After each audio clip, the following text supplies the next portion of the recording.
Eh bien, salut à tous et à toutes, c'est Seb de la chaîne Tech & Dev, j'espère que vous allez bien. Moi ça va juste très bien, un petit peu chaud dehors, mais bon, le sourire et tout, ça va super bien.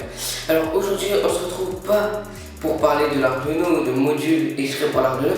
On va se retrouver pour parler, et pour que je vous explique comment faire de la domotique avec peu de matériel pour peu cher. Allez, on passe à ça tout de suite. Alors, pour ceci, qu'est-ce qu'il faut? Il nous faudra une carte Node MCU. Donc c'est comme une carte Arduino, sauf que c'est exactement le même format qu'un Arduino Nano. Donc je vais mettre une image juste ici. Sauf que dessus, il y a une carte Wi-Fi qui est déjà intégrée. Et donc ce qui va nous permettre de faire de la domotique juste avec du Wi-Fi. C'est pas excellent ça? Donc il y a une carte 8266 Wi-Fi ESP 8266 qui est intégrée dessus. Et avec justement le code, on pourra faire en sorte d'afficher une page web sur avec l'IP local, une page web qu'on va pouvoir contrôler depuis tous nos smartphones. Donc suite à l'exemple juste après. Et donc tout simplement ensuite mettre des relais, brancher une multiprise, soyons fous, on peut tout faire avec. Allez, c'est parti tout de suite. Alors au niveau du matériel, il va pas vous falloir grand chose, juste un petit buzzer. Donc personnellement je l'ai un petit peu bigouillé pour qu'il soit un peu plus puissant. Donc un buzzer, une platine avec 2 relais ou 3 ou 5 ou 8 comme vous le souhaitez pour le nombre d'appareils que vous souhaitez mettre avec. Ensuite il vous faudra la carte Node MCU, je vous mettrai tout dans la description. Ça coûte pas plus de 6 € sur eBay. Et ensuite bien sûr des câbles jumper.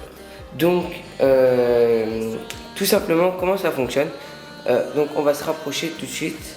Alors voilà, pour la partie explication, c'est pas très bien compliqué. Au niveau de la carte, voilà, je vais vous mettre un petit schéma. Il y a le D7 et D7 ça représente le pin 13 sur un Arduino normal. Donc vous allez brancher, moi j'ai mis le buzzer sur le D7 pour le 13. Donc il y a 6 pins si je ne me trompe pas. Et ensuite j'ai tout simplement branché le buzzer au relais. Et le relais est là pour faire une sorte d'interrupteur. Donc voilà, il n'y a pas plus compliqué, j'ai branché en 5 volts. Et puis voilà, le tour est joué. Donc pour le codage, tout est dans la description. On passe maintenant au test tout de suite. Donc voilà, j'ai enfin trouvé une application pour record mon téléphone, donc comme ceci. Donc vous aurez l'écran voilà, qui va s'afficher juste à côté. Donc c'est pour ça que je vais décaler un peu.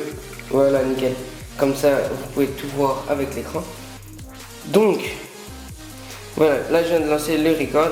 Dès que j'appuie sur on, hop.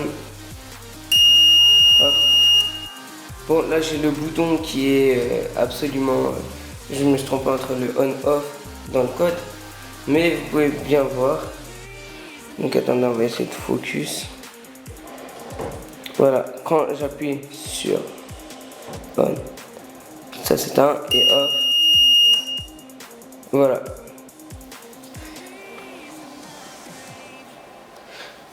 Donc c'est vraiment très sympa, on va refaire un petit dernier test.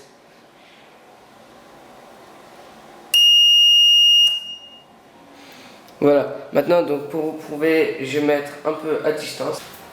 Donc voilà, moi je suis là avec mon téléphone, je sais pas si on me voit, ouais je pense. Et là j'appuie. Voilà, donc c'était la vidéo.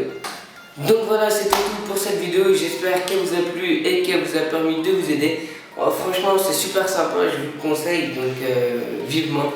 Donc voilà, pour une prochaine vidéo, n'hésitez pas à liker, ça c'est super cool pour m'encourager. La prochaine vidéo, je pense que ça va être sur ça aussi. Donc on pourra alimenter plusieurs volets en même temps. Bref, c'était ciao.